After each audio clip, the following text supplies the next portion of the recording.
What is your idea of a hero? Male, young, courageous, powerful, royal, or at least someone with a good social standing? How about this? Female, old, completely poor, someone about whom we hardly even know when we are busy in our city lives.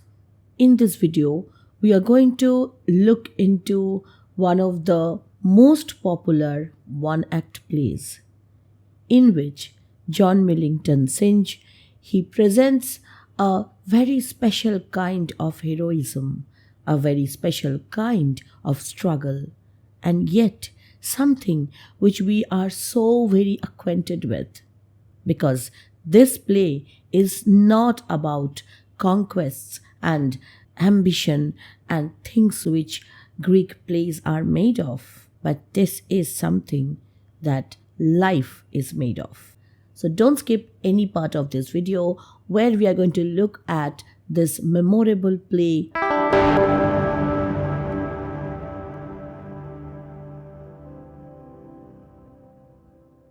Synge was an Irishman who was born in the year 1871. He was not just a playwright, he was a collector of mythologies of the Celtic islands of Ireland, England, and the surrounding areas. From his early childhood, he had a lot of problems with his health and he couldn't go to regular schools. So he was kind of schooled at home mostly. He had great interest in music and he wanted to pursue it as a career too. But destiny had something else written for him.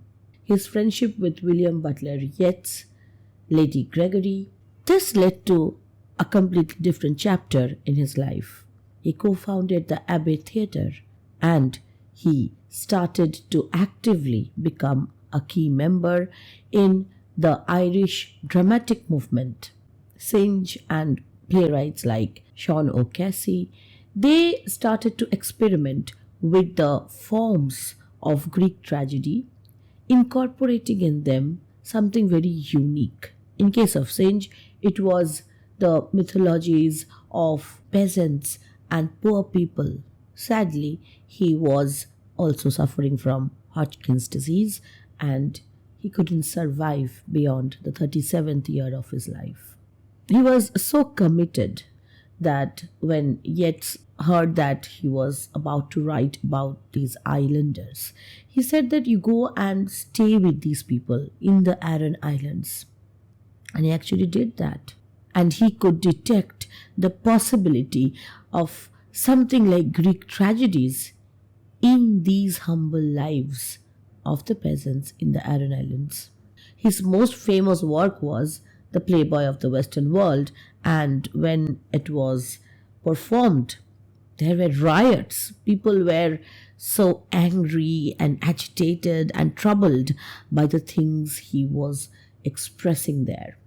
Compared to that, Riders to the Sea is definitely a much mellower subject. It deals with something which is more universal, and what could be more universal than the constant fear of death in man and his struggle against the unconquerable fate. Synge started working with the idea of one-act plays. With the modern age, the main problem that creators of literature were facing was that there was a lack of time that was available to the readers, to the audience, because of the changing pattern of life. People were now not able to give so much time to reading, to theaters, and therefore genres like short stories, one-act plays, these started to emerge. In case of one-act play, I would say it re-emerged, because it's not that one-act plays were not written before the modern times. Many of you have heard about the play Everyman. It was a morality play, and structurally it is also very much a one-act play.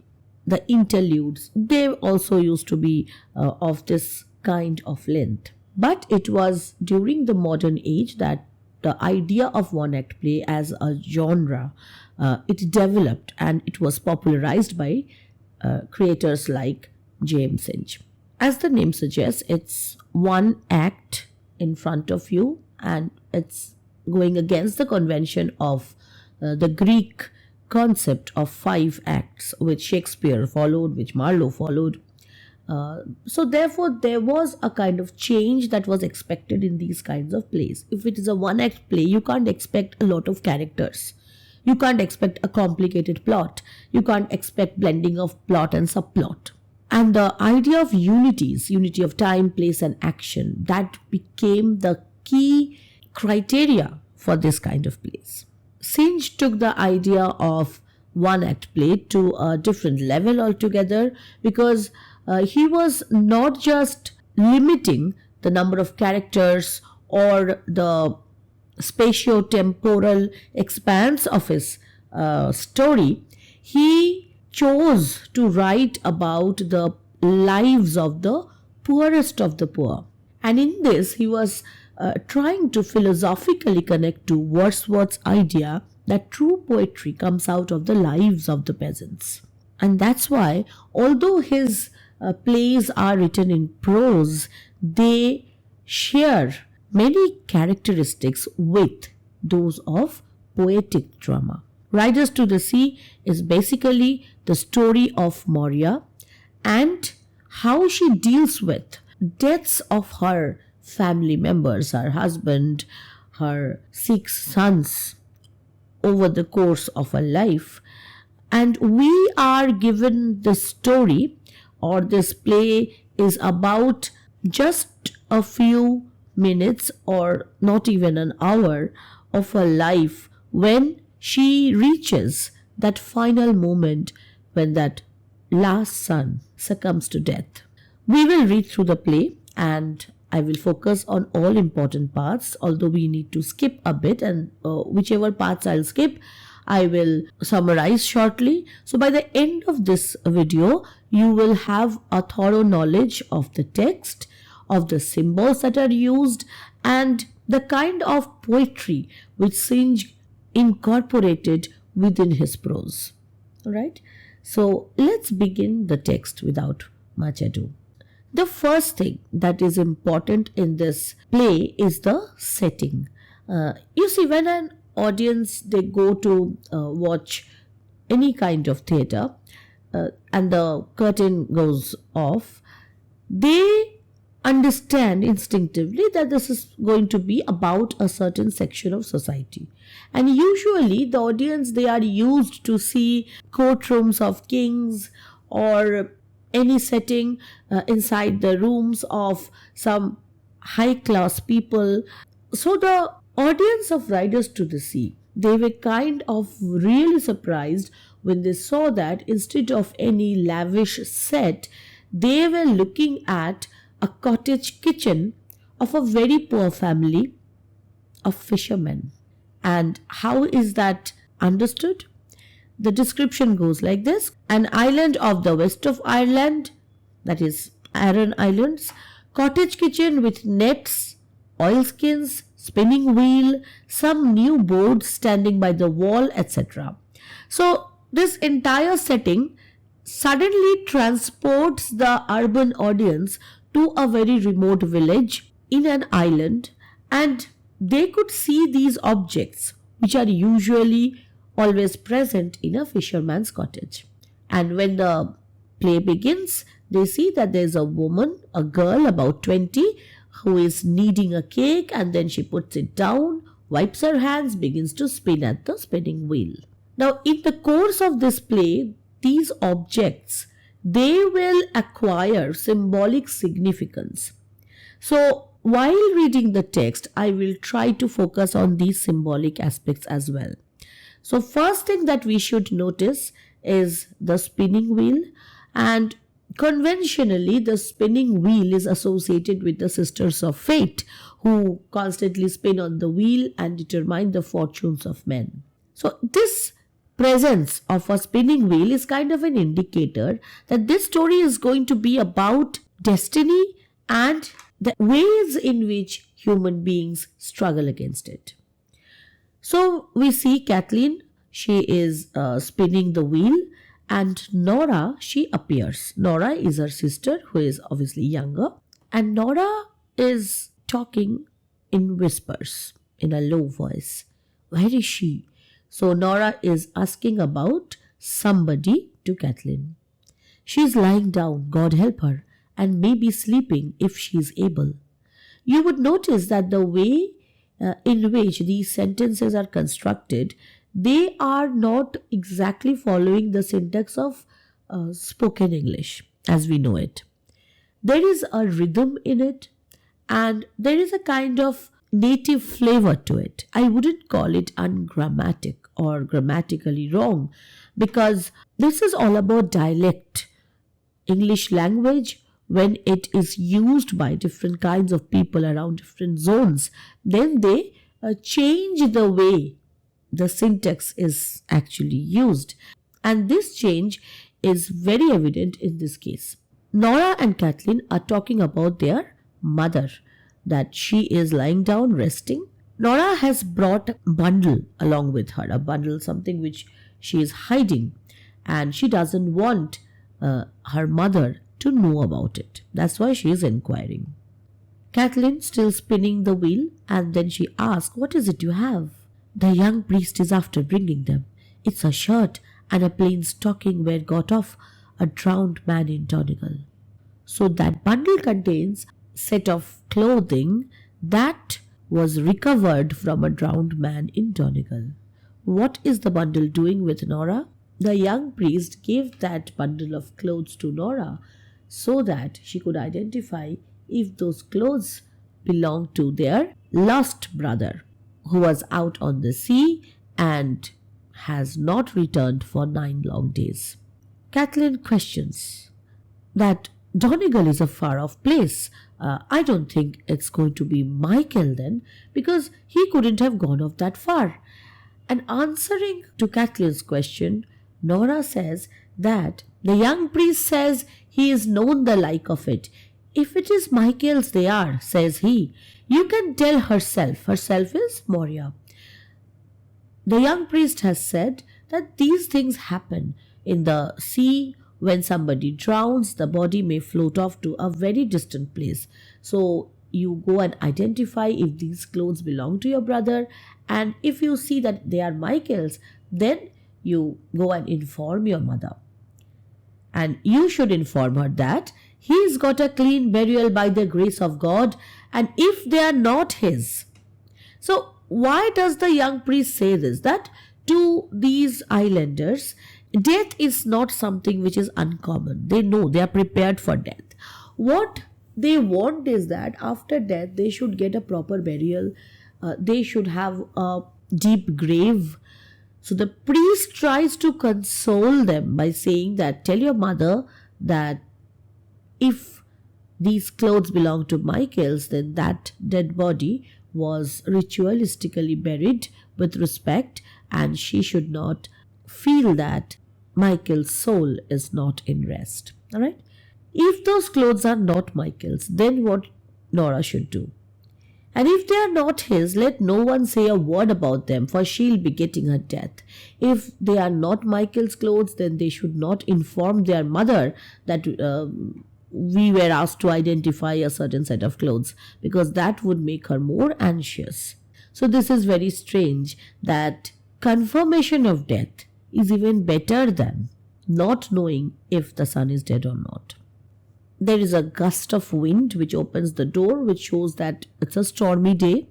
Kathleen asks Nora, "Did you ask him, would he stop Bartley?" So she is talking about the priest here, that has Nora asked the priest whether he is going to stop Bartley. Bartley is their youngest brother, who is supposed to go out on the sea. "Would he stop Bartley going this day with the horses to the Galway fair?" So Bartley apparently is going to some fair to sell horses, and he is planning to go out this day. But this is a very stormy day, plus MPhil is missing. So Kathleen doesn't want Bartley to go, and she thinks that Bartley wouldn't listen to anyone else but the young priest, because priests in those remote islands, they had a lot of influence over people. So Kathleen says that, did the priest say that he would stop Bartley? And Nora says, I won't stop him, says he, but let you not be afraid. Herself does be saying prayers. Now, this is totally different from the way we are used to when it comes to English language syntax. Therefore, this is kind of catching the flavor of the ways in which Aran Islanders actually talked. And Synge was aware of this dialect because he actually stayed with these kinds of people, recorded them, and therefore he could use them so convincingly in his plays.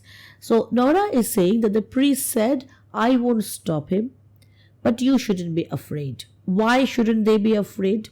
Priest gives a very conventional assurance that if Moria is praying to God every day, then I don't think God is going to leave her with no son living. Herself does be saying prayers half through the night, and the Almighty God won't leave her destitute.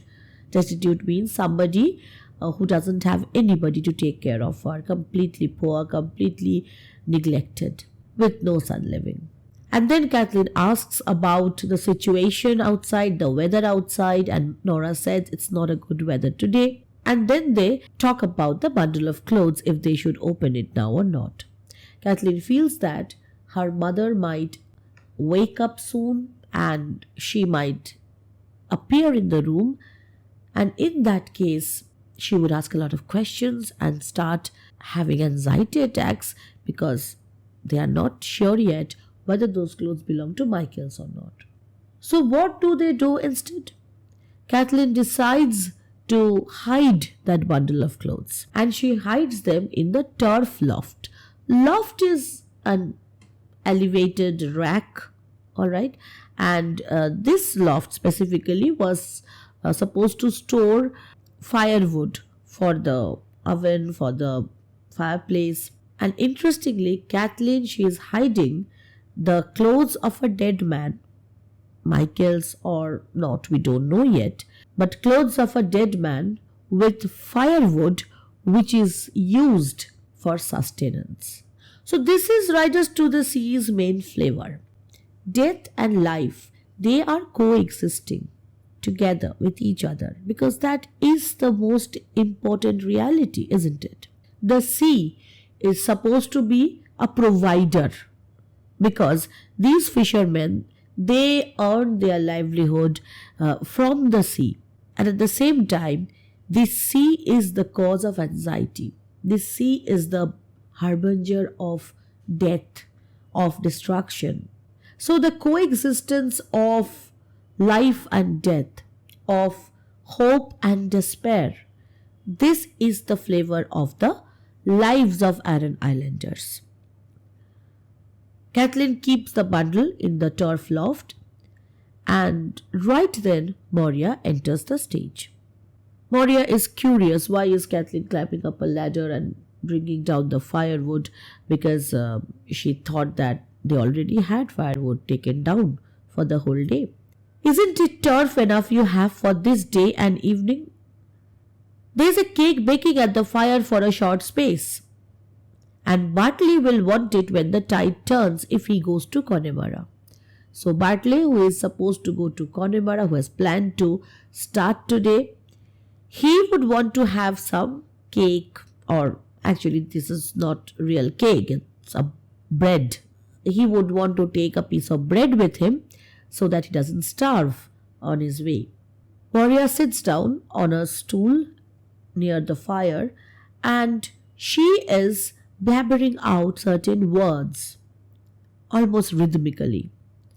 He won't go this day with the wind rising from the south and west. He won't go this day, for the young priest will stop him surely. We know that the young priest has said that he won't stop him. And other than the young priest, nobody else can convince Bartley otherwise. And why should Bartley be convinced? This is his only opportunity to earn something for his family. The families of fishermen in those islands, they have no other alternative. The only way they can survive is to encounter the sea. So Bartley is in no way in any position to stop himself from going to this Galway fair. He has to go. He'll not stop him, mother. And I heard Eamon Simon and Stephen Feety and Colum Sean saying he would go. These are, again, their neighbors, their friends. Where is he itself? Note the unique usage of the pronoun itself with he. Usually, we associate the pronoun himself with he. Again, this is because this language is different from usual urban English language that we are used to. So Moria is inquiring about Bartley. Where is Bartley? And Nora says that he has gone to see what the situation is about the vessel in which he would be going. And then they hear that Bartley is arriving. And when he arrives, he looks around the room and then suddenly he speaks. Where is the bit of new rope Kathleen was bought in Connemara? So he was looking for a rope. Why was he looking for a rope? You remember he was going to take the 2 horses to sell them off at the Galway fair. But you need to tie those horses with some kind of halter. But Bartley did not have any halter with him. So he wanted to use a rope, and he specifically asked for a rope which they had purchased from Connemara. Connemara is a comparatively less remote island where they usually get all these things which they need for their survival.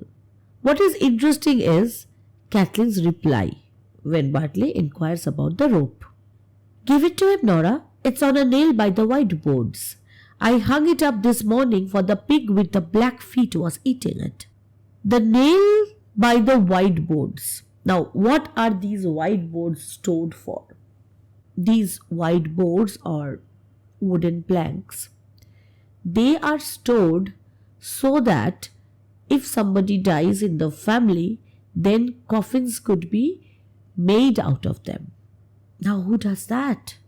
I mean, we all know we are going to die someday, but who is so prepared that in case somebody dies today, I am going to have at least the provision for the last rites. People who encounter death every day, they do this. Because otherwise, in those moments of anxiety, it would be impossible to lay hands on whiteboards, especially when they are often found to be very expensive. So there was a nail by the whiteboards being the symbol of death, and the rope was hanging there. Why had Kathleen hung the rope there? Because there was a pig in the family with black feet. Now, pig is not a conventionally very divine kind of animal. It is not considered to be a pure heavenly creature. And if that pig has a black foot, then that means it's a completely ominous being, something which can bring in a lot of bad luck. Now, what kind of people consider a pig with a black foot ominous? Superstitious people, illiterate people, uneducated ones. So this pig was eating the rope, and Kathleen didn't want that to happen, so she kept the rope away. So this entire idea of a pig with black feet eating the rope, and that rope being used by Bartley for any purpose at all, this is kind of foreshadowing the death of Bartley in a way. And another thing is indicated when Kathleen is talking about the pig. The pig is so hungry, it's eating at a rope. So that hunger kind of echoes the hunger of these people who live lives in such poor conditions. So Nora gives the rope to Bartley, and Moria suddenly objects to it. You do right to leave that rope, Bartley, hanging by the boards. Bartley doesn't pay any attention to his mother. He takes the rope. It will be wanting in this place, I'm telling you. Why does Moria need this rope? And she gives a very strange reason. If MPhil is washed up tomorrow morning or the next morning or any morning in the week, for it's a deep grave will make him by the grace of God. In order to make a deep grave, you need to put the coffin down with the help of a long rope. So Moria says she would need that rope when MPhil's body would be found, and they would make a coffin and he would be put inside that grave using that long rope. Bartley tries to reason with his mother. I have no halter the way I can ride down on the mare, and I must go now quickly. I need this rope to tie the horses. This is the one boat going for 2 weeks or beyond it, and the fare will be a good fare for horses, I heard them saying below. So this is the only way I can sell these horses. I need to have this rope so that I can ride on the horse. It's a hard thing they'll be saying below if the body is washed up, the body of MPhil. So they will be all saying that it's a shame that there is nobody in the house, no male members in the house who would make the coffin and help the mother. What would people say if you are away and MPhil's body comes up? And then she says, and I, after giving a big price for the finest white boards you'd find in Connemara, I had bought these white boards with such price, and now you want to be away. How would I manage all this? Apparently these words would make us feel that what's wrong with this woman? She is prioritizing coffin making to Bartley's wishes. She is trying to say that she is more worried about the burial of her lost son than her living son. No. She does not need the rope because she wants that grave for MPhil. She needs Bartley to keep the rope down because she does not want Bartley to go. But it's sometimes not very possible to simply show your emotions, especially when it comes to parents and children. And old age has kind of numbed her senses, and she has become kind of disoriented when she speaks. And she's saying that I don't want you gone because I need you here. But she cannot say that out aloud, at least not in the beginning.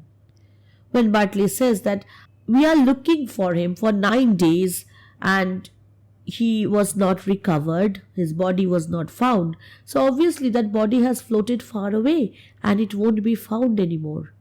If it wasn't found itself, that wind is raising the sea and there was a star up against the moon and it rising in the night. So she is now trying to tell Bartley that, see, it's so stormy that body was not found for 9 days. If it was 100 horses or 1,000 horses you had itself, what is the price of 1,000 horses against a son where there is one son only? Now she gives the real reason why she wants Bartley not to take the rope. That she is scared that this is the last time she's going to see Bartley. That she's going to lose her last son to the sea.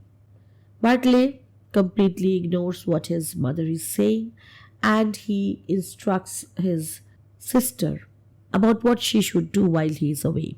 Let you go down each day and see the sheep aren't jumping in on the rye, and if the jobber comes, you can sell the pig with the black feet if there is a good price going. From these instructions, we get a more clear picture of their livelihood. The pig with the black feet is ominous. It's not a very pleasant sight for them, but they can sell it only when they get a good price. Moria says that you are leaving her with instructions, but how can she manage a good price if you are not there? Bartley ignores her again.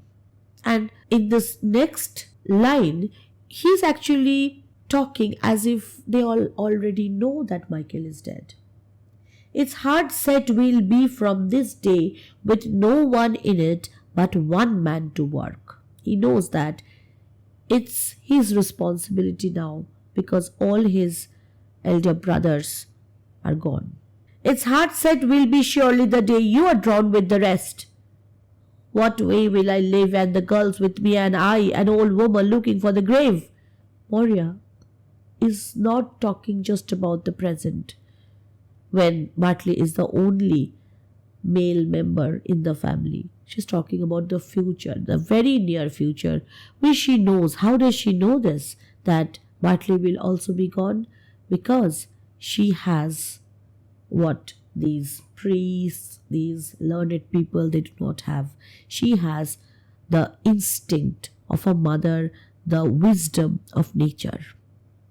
Bartley lays down the halter, takes off his old coat, puts on a newer one of the same flannel. Now, the wardrobes of these people, they also do not have much variety. They get these big rolls of clothes and they make shirts out of them. So it was very common that they had more than one shirt made from the same roll of cloth.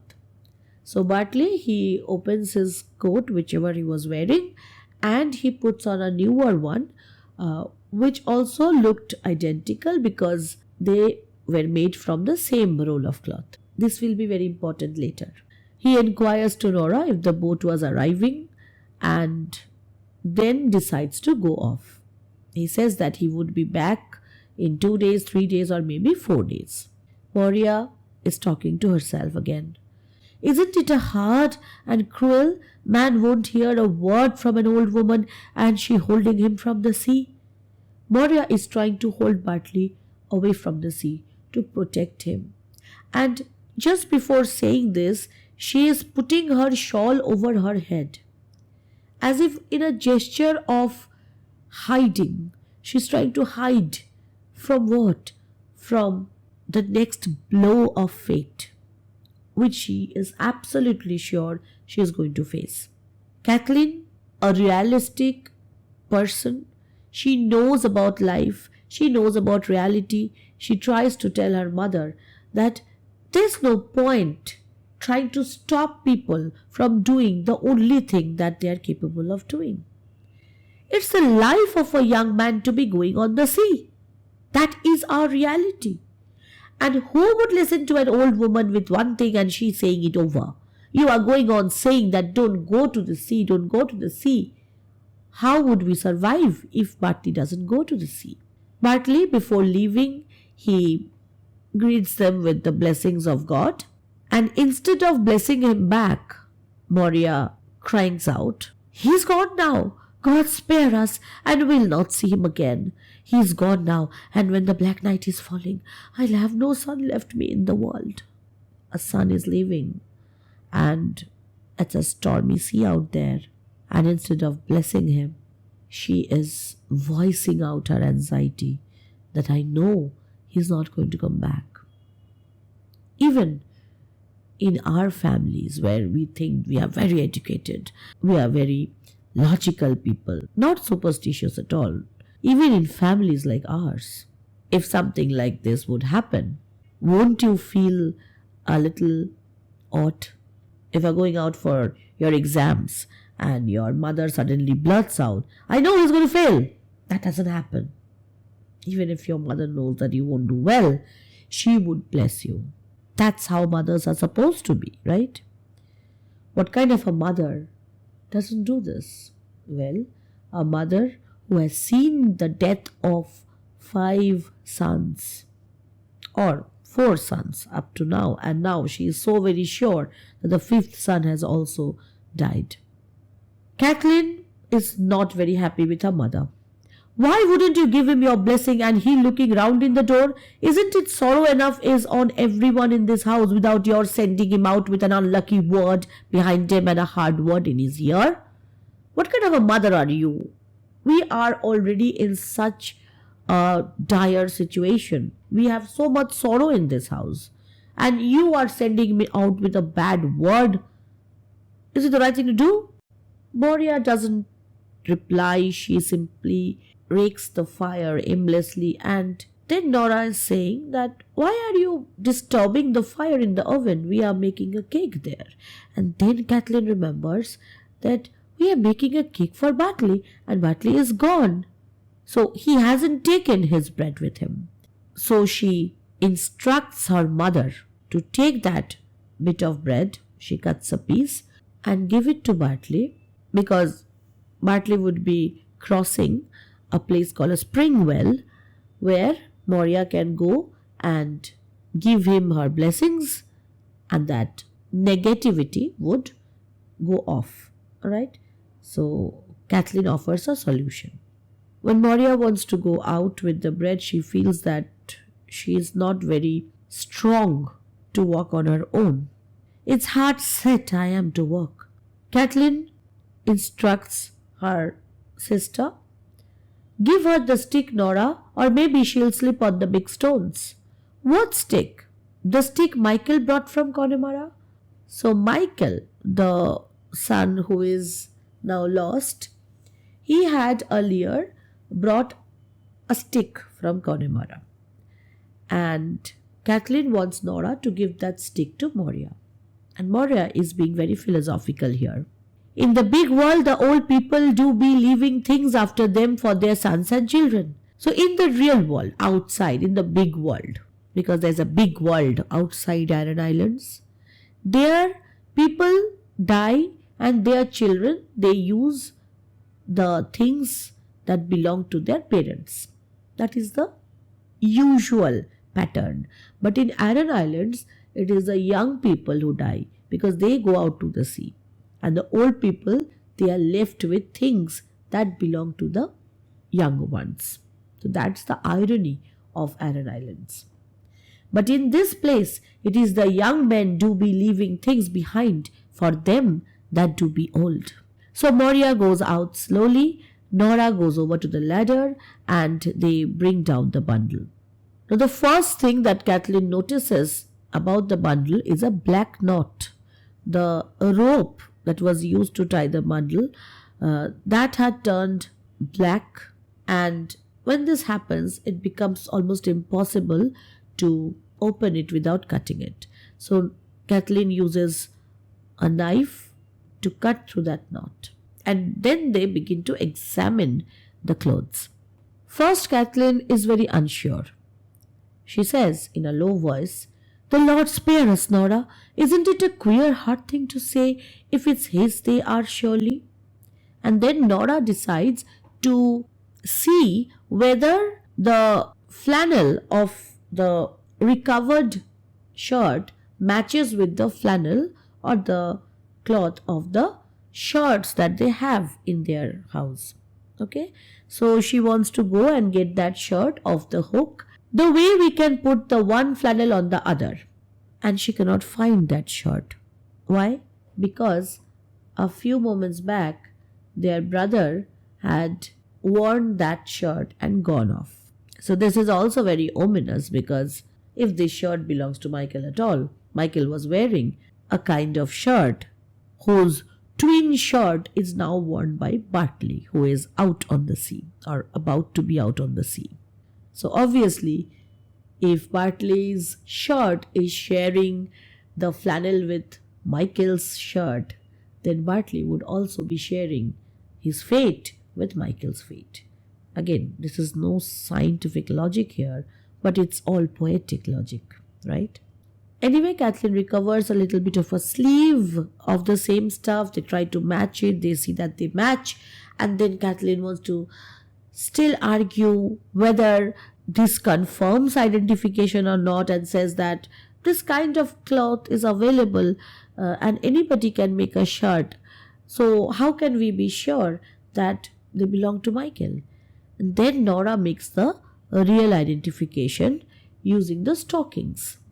Now she used to make these stockings for her brothers, and while making this stocking she used a particular pattern, and she identifies that pattern in that stocking, and that confirms it. So they now know that these clothes belong to Michael, and Michael had died, and he was buried.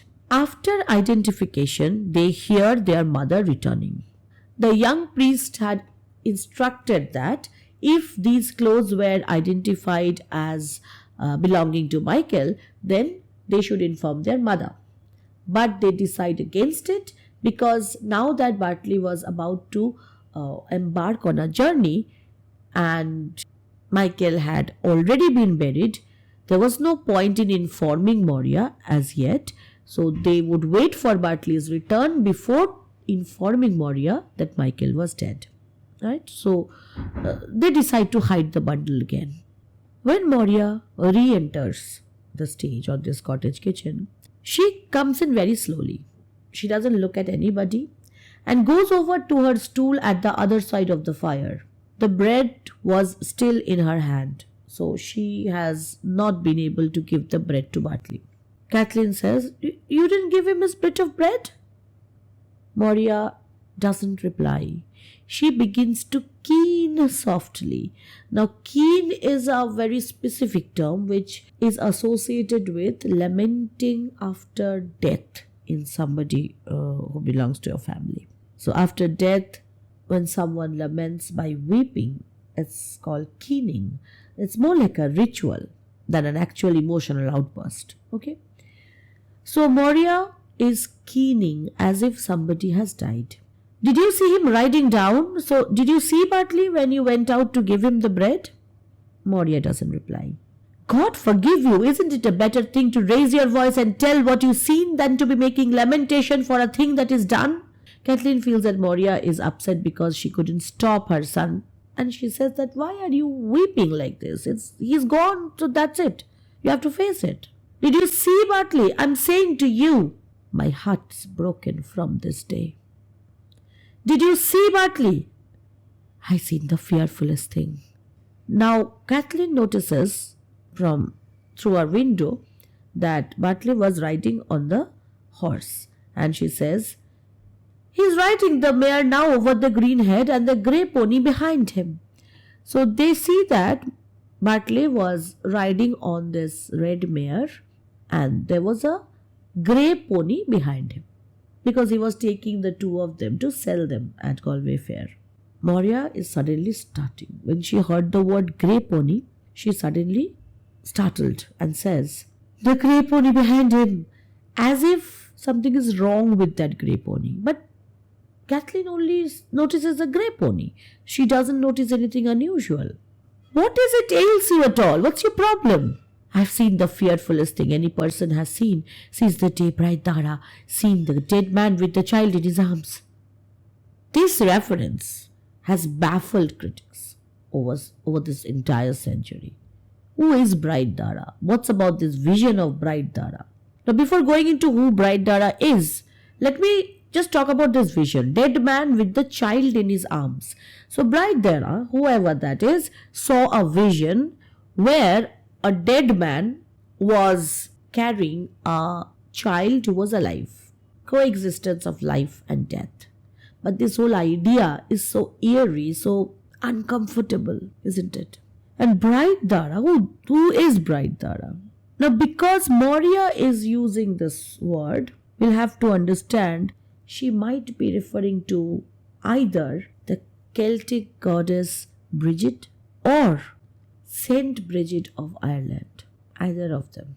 Okay? But we don't know which one. What is important is she is referring to a name which can be associated with either Celtic mythology or Christianity. And because she is an old woman, she has become disoriented and it's very natural for her to mispronounce. Or maybe they know this entire story as their own mythology.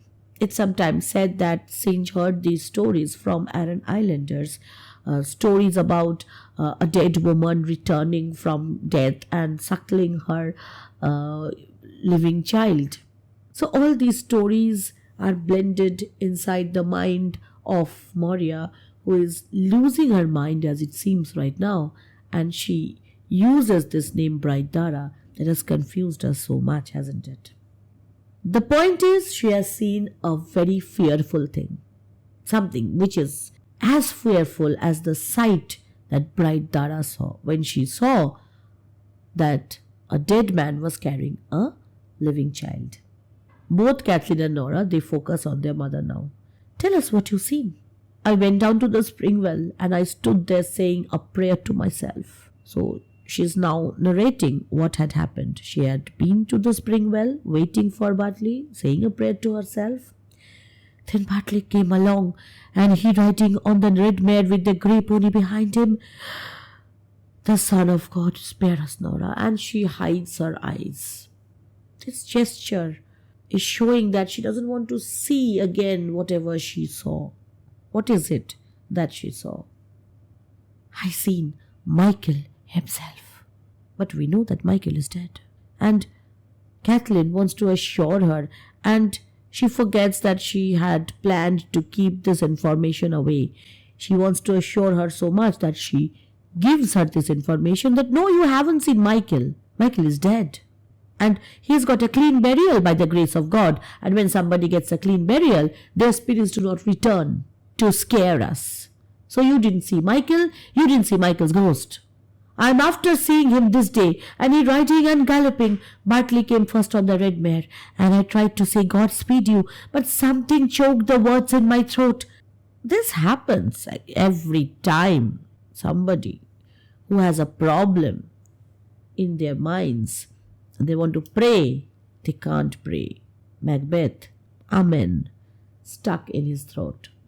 In Christabel, Geraldine didn't participate in prayer.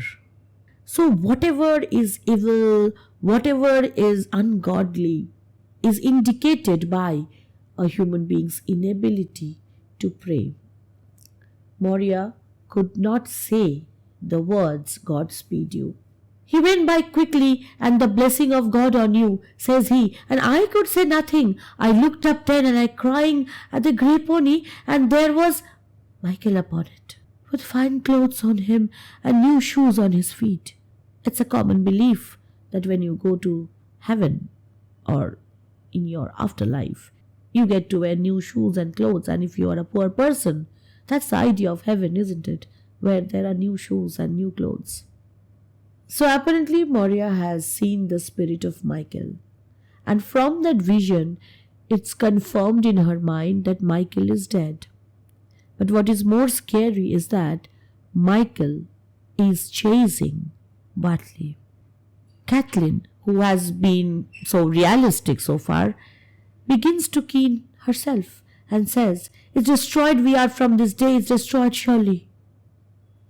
Why does Kathleen say this? Because Maurya's vision has stirred in her possibly some kind of assurance that yes, Bartley is going to go away as well. Now in the book of Revelations, interestingly, there's a story about Apocalypse, where the Lamb of God, he opens 7 seals, and it's more like a prophecy. What's going to happen when there's going to be the second coming of Christ, in the doomsday.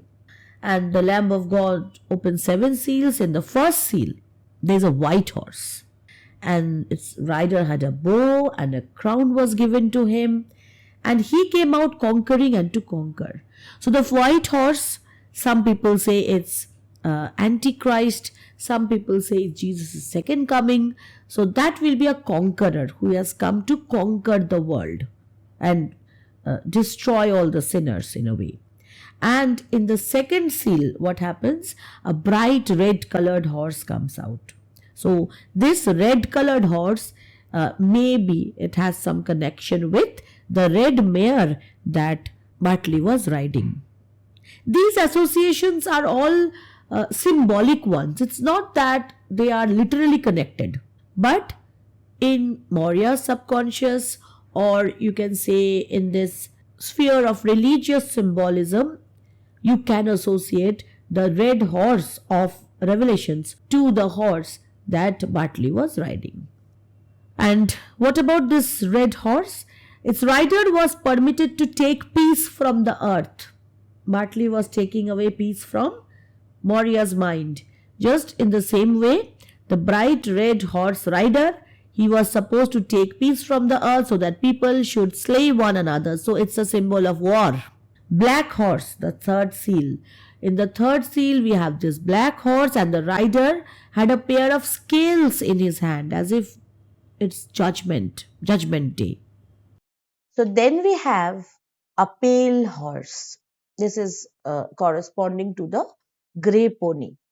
All right. A pale horse, and its rider's name was Death, and Hades followed him. And they were given authority over a fourth of the earth to kill with sword and with famine and with pestilence and by wild beasts of the earth. In short, this horse bore a rider who was given the responsibility to destroy and kill at least one fourth of the whole world. Now, these four horsemen of the apocalypse or this prophecy, they appear to symbolically portray disastrous occurrences that will take place before the second coming of Jesus Christ. All right, this is the Christian belief. And in which book is this mentioned? In the book of Revelations. Now, what happens with the islanders is that they know about these stories from the Bible because they are undergoing the process of Christianization, but at the same time their memories are more in tune with their original Gaelic or Celtic rituals and mythologies.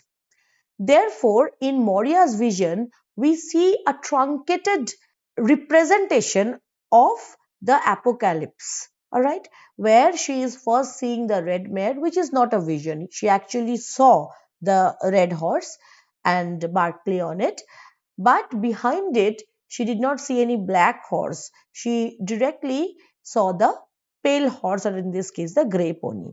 And on it, she saw that MPhil was riding. Nora, who is younger and therefore she is more influenced by the new Christian ethos that are running around her in that island, she tries to argue that the priest had said that my mother will not be left completely destitute with no son living. So, how can this happen that my mother has lost all her children? I mean, all her sons. Because in those places, daughters were not considered to be breadwinners, although we see Kathleen and Nora working pretty hard uh, to make both ends meet. Sons are considered to be primarily the support that parents have. Okay, that is the way of life there. Moria gives a very interesting reply to Nora.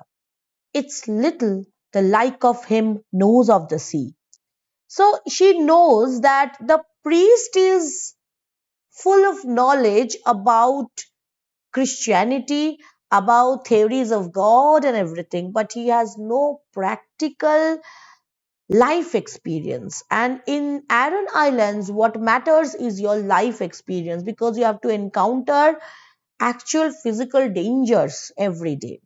So here there is a difference established between the wisdom of the books and the wisdom of life. And who has the wisdom of life? Moria has the wisdom of life. And that's why before even the actual death of Bartley, she can have this premonition that Bartley is not going to make it because she saw Bartley's horse being chased by MPhil. All right. Bartley will be lost now. So she is being prophetic here. So, what kind of mother actually says this out loud? A mother who is aware of the realities of nature. And here she knows about the sea much more than that young priest who represents bookish knowledge, who represents artificial theories. Right? And let you call in Emon and make me a good coffin out of the white boards, for I won't live after them. I've had a husband and a husband's father and 6 sons in this house, 6 fine men. So she had not only lost her husband and her father-in-law, she has also lost 5 of her children, and this time she knows that Bartley will be lost too. So she is saying that all her 6 sons are gone from her life. Though it was a hard birth I had with every one of them, and they coming to the world, and some of them were found and some of them were not found. The tragedy of Aran Islanders is that sometimes the families, they are not even aware that someone has died, because when someone drowns in the sea and the bodies are not recovered, it's hard to determine whether that person is lost or is dead. So for these people, getting a proper burial, getting proper rituals after death, that is actually a luxury. That is a luxury. And now we understand the fascination with whiteboards, because it's a luxury. If you are an islander, that you are dead and everybody knows that you are dead, and you are getting a good coffin and a deep grave, which we city dwellers, we can't even comprehend. So she's saying some of them were found and some of them were not found, but they are gone now, the lot of them. There were Stephen and Sean. Now she's naming her sons. One of the sons was Stephen, then there was Sean. Were lost in the great wind and found after in the Bay of Gregory in the Golden Mouth. And then she continues. She continues naming her children, like mentioning their names. And while she's doing this, the girls, they get surprised as they hear a sound at the door. And they also hear, Kathleen says that there's somebody crying out by the seashore. Moria is not paying attention to anything. She continues with her uh, lamentation about her family. There was Sheamus and his father and his own father again were lost in a dark night. So Sheamus was her son, Sheamus's father was her husband, and his own father was her father-in-law. So you see, there is a reputation in her, almost biblical. If you have ever read the Bible, you would notice that the phrases in the Bible often have repetition, and there is a rhythm in the Bible which we see echoed in the way in which Moria is speaking. And if you ever watch movies where you hear Irish actors or people with Irish accent speaking, you would notice that they give a lot of stress towards the end of the sentences. So she's talking something like this, although I don't know how to actually pronounce it that way, but I'll try. She's saying like this: I was sitting here with Bartley, and he a baby, lying on my two knees, and I seen two women, and three women, and four women coming in, and they crossing themselves. So this is the way Irish people talk. I mean, I was very bad at that, but they have this rhythm in their uh, pronunciation, their accent, and that rhythm gives poetry to the speech.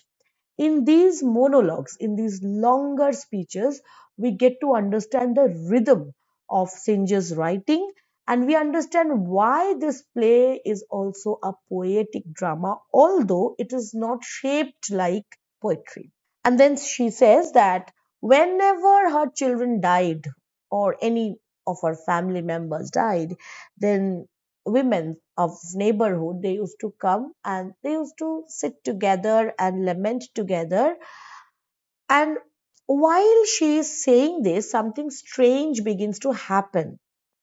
Right after she says this, something strange begins to happen. Whatever she has said in this speech, like she has said that three women, four women coming in and they crossing themselves, so they are making the gesture of the cross and not saying a word. I looked out there and there were men coming after them, they holding a thing. So she is talking about the time when Patch was dead, and they were bringing in Patch's dead body on a red sail, and water was dripping, and it was making a mark because it was a dry day. Okay, and while she's saying this, just after she finishes, we see that the door actually opens. It's as if whatever she has said so far is being enacted on the stage, and we as audience, we start to feel that it's like a vision in front of us, as if this is not actually happening in the present. But then we realize that this, whatever we are going to see now, is actually happening in front of us right now in the present. So in Maurya's life, the past, the present, they all fuse together in that one single emotion of grief, of loss, of losing a son. Old women begin to come in, crossing themselves. See, whatever she had told in the previous speech is happening now. And kneeling down in front of the stage with red petticoats over their heads, as if they are going to perform any standardized ritual. And this appears to be a ritual of loss, of grief over somebody's death. Moria, who is looking at these women, she was talking about the past, and it was as if she's very confused that am I having visions from my past? Is it Patch or is it Michael who was lost and maybe they have found him now? Or what is it at all? Kathleen says that it can't be Michael. Like these women who have come in our house now, they have not come because of Michael. Michael was buried quite some days back. How could he be now here? And she actually gives the clothes of Michael to Moria, and that kind of confirms to Moria that yes, Michael is dead. The strange thing is that Moria already knew that Michael is dead because of that vision she had in the spring well, at the spring well. Now, Nora is telling us that they're carrying a thing among them and there's water dripping out of it and leaving a track by the big stones. The same image which Moria was talking about. Her body is being carried in and water was dripping. And then Kathleen realizes that this is no one else but Bartley. Is it Bartley it is? It is surely, God rest his soul. And of course, Kathleen is very surprised that how can this be Bartley? He wasn't even in the sea. What way was he drowned? The grey pony knocked him into the sea and he was washed out where there is a great surf on the white rocks. So that grey pony, on whom Moria saw Michael, that grey pony knocked Bartley so that he fell into the sea and there was this huge rock on which he fell and he was washed up and dead. Moria is not surprised because she already had this vision in her mind that this is going to be the end of Bartley. Women are keening softly, they are lamenting. Kathleen and Nora also do the same. The men kneel near the door. So there is a silence that is observed, you can say. The keening is also very synchronized and it's not chaotic, it's not disturbing the peace of the dead, but it is like giving them a final farewell.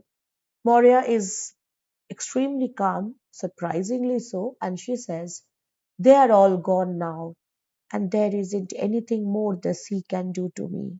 As if up to this point, the sea was her enemy, as if the sea was deliberately hurting her, as if the sea was doing something to her as an active agent.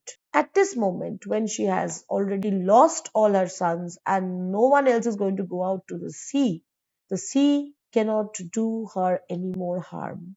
So at this point, she is placing the sea in its right position. See, the sea is both a provider and a destroyer.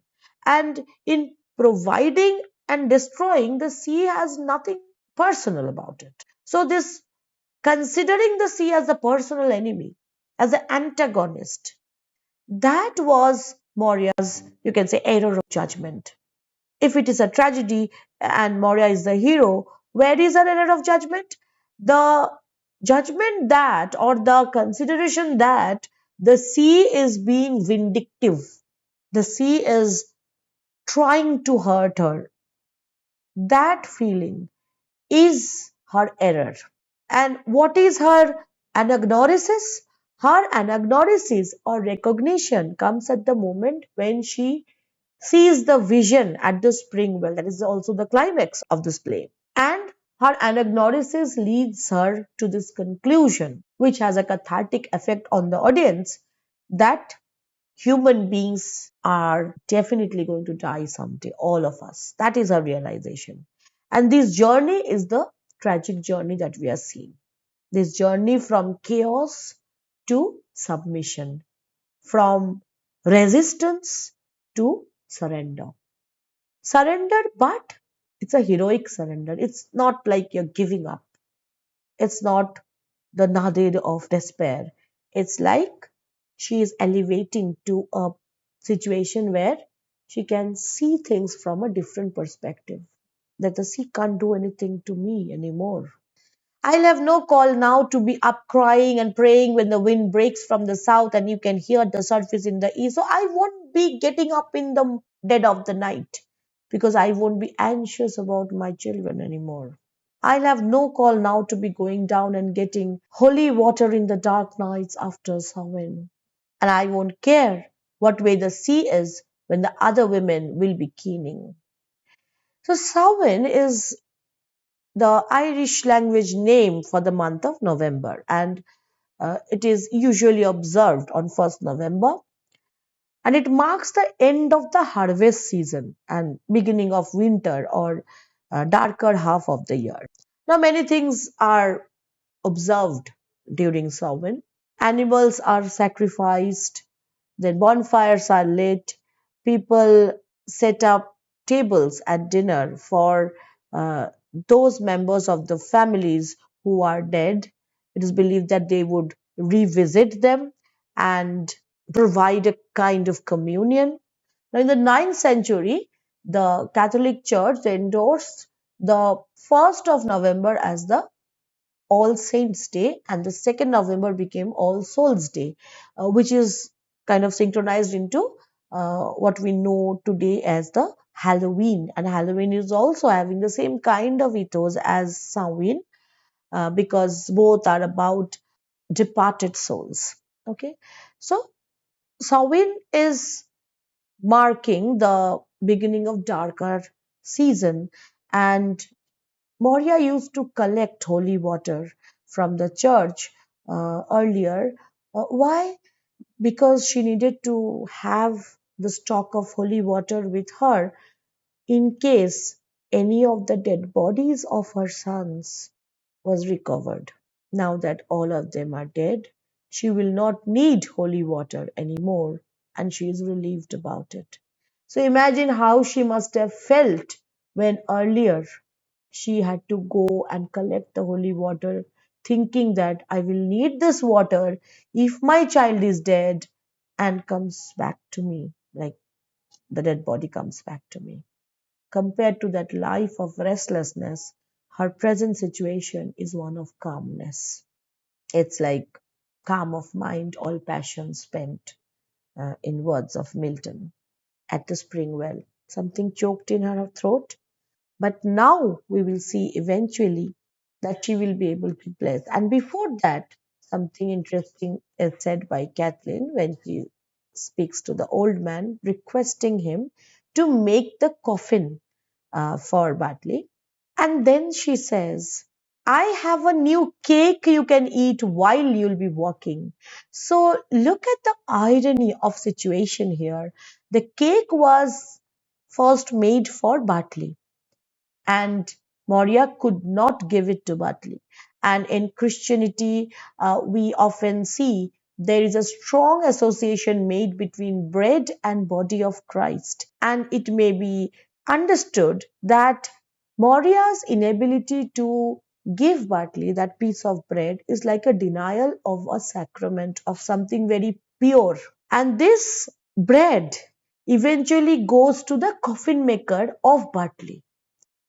It's as if life must go on. That kind of a thing is established here, that it doesn't matter who is dead, food will always be important for people who are living. And nothing goes to waste in this poorest of household in the Aran Islands. They cannot afford to lose it. Just saying that I made this bread for my brother, he's dead now, I'll throw the bread away. No, they can't get rid of the pig with a black feet without getting a good price. They can't get rid of the bread, the ominous bread which Martley couldn't have. Such is the condition of these people in the Aran Islands. Those sentimental, romantic ideas, they don't exist here. When the old man says if there are nails there, and Catherine says that, well, we forgot about them, then another man says, that how can Moria forget about it? She has seen so many coffins in her life. That's a rude thing to say, don't you think? But to an Aran Islander, this is not a rude thing because this is the reality they encounter every day. So their idea of civility, their idea of rudeness is quite different from our idea of rudeness.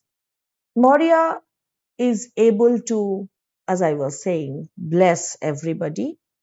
And before that, she prays for all. She prays for Bartley's soul, and she says, "May the Almighty God have mercy on Bartley's soul, and on Michael's soul, and on the souls of Sheamus and Patch." Now, she is mentioning the names of all her previous children who have died. Does it mean that she has not blessed them when they had died? Probably because she was too agitated, she was not at peace, and she could not bless those children, and they were haunting her. Now that all of them are gone, she is blessing each one of them. Seamus and Patch and Stephen and Sean. And may he have mercy on my soul, Nora, and on the soul of everyone is left living in the world. Not just the dead, but the living. This is the moment she turns into this universal mother. And this scene in front of our eyes, this scene is a recreation of that scene where Mother Mary is mourning for Jesus Christ and his body was laying in front of her. So, this is the moment when the play reaches universality, when she is able to bless everyone else who is living. She's blessing not just her dead children, she's not blessing not just herself or her daughters, she's blessing you, she's blessing me. And when we participate in that, then we see her not just as uh, an illiterate, old, fragile woman. We see her as a soul who is able to conquer anxiety. And anxiety is the greatest hurdle, the greatest trouble of the modern man. The anxiety that somebody will be lost, the uncertainty, because modernism is about this uncertainty. Now that we don't believe in gods, now that we don't believe in anything anymore, we are uncertain about what are we losing and what we are gaining. She ends with a very, very stoic speech, very calm, composed, and short speech, almost Anglo-Saxon in its power, in its brevity. Michael has a clean burial in the far north, by the grace of the Almighty God. Bartley will have a fine coffin out of the white boards, and a deep grave surely. See, the things that really matter, the things that the Aran Islanders are proud of, are feeling good about. Death is the only reality for these people. For these people, isn't it the only reality for us too? Aren't we sure of only one thing, that we will die? This play makes us realize that Aran Islands might be away from our place, but we are not away from Moria. We are not away from these basic human fears and these basic human conditions, where death is the only certainty of life. And then she says, what more can we want than that? No man at all can be living forever, and we must be satisfied. Now think about the Irish accent again. What are the two most important parts of this sentence? No man at all can be living forever, and we must be satisfied. So she is talking about satisfaction with life when all she has in her life is loss, poverty, grief, anxiety. If she can feel satisfied, if she can feel content with her lot, why can't you and I? So Synge's play is also about motivating us into believing that it doesn't matter what the circumstances are, so long as we don't realize that our real enemy is our own unacceptance, we can never be happy. And sometimes, if you don't have the option of being happy, it's worthwhile to at least have the option of being contented. She kneels down and the curtain falls. So there is no change of act, there is no change of scene, but we see that the cottage kitchen expands into the entire world. So this is a play where you will have certain questions which you need to prepare. The most important question that you must prepare is, consider this play as Greek in spirit but Irish in setting. There you have to talk about the different aspects of Greek plays which you find here, and then you have to talk about the setting, the location, the stage, the props, the characters which belong to Ireland, and not just Ireland but a very distant island in Ireland. You have to blend the two and show how this play has both Greek essence and Irish setting. Maurya's character, very important. Here, you will definitely have to focus on how she turns into this universal mother. You have to talk about her hamartia, her error of judgment. You have to talk about how she emerges out of it, her anagnorisis, and her realization at the end. All right. So, all these things will be very important. The comparison between Moria and Mother Mary at the end. And the next question is, of course, the role of the sea. How the sea is considered to be the antagonist, and later Moria realizes that the sea is basically just an agent of nature without any vindictive force about it. Now, what students mistake here is they talk about the importance of sea in their lives. No, the role of sea in this play means the role of sea in Maurya's understanding of life, how she realizes the real problem of life in terms of the sea, okay, and how the role of sea changes in the course of this. And actually, see, the last death in her life is not actively caused by the sea, actually, it's caused by the grey pony. Who was on the grey pony? Michael was on the grey pony in her vision. So, in a way, the sea did not kill Bartley, the grey pony did. And that's why Moria understood that it was not the sea who was there hurting her. It was death of her children. And death is something inevitable, and therefore there's no point fighting it. Next question which you should prepare is symbolism. There are beautiful sets of symbols all around: the spinning wheel, the rope, the pig, the white boats, the horses, most important, the spring well. So many symbols. It's hard to talk about all of them together. And above all, Moria turning into the symbol of Mother Mary.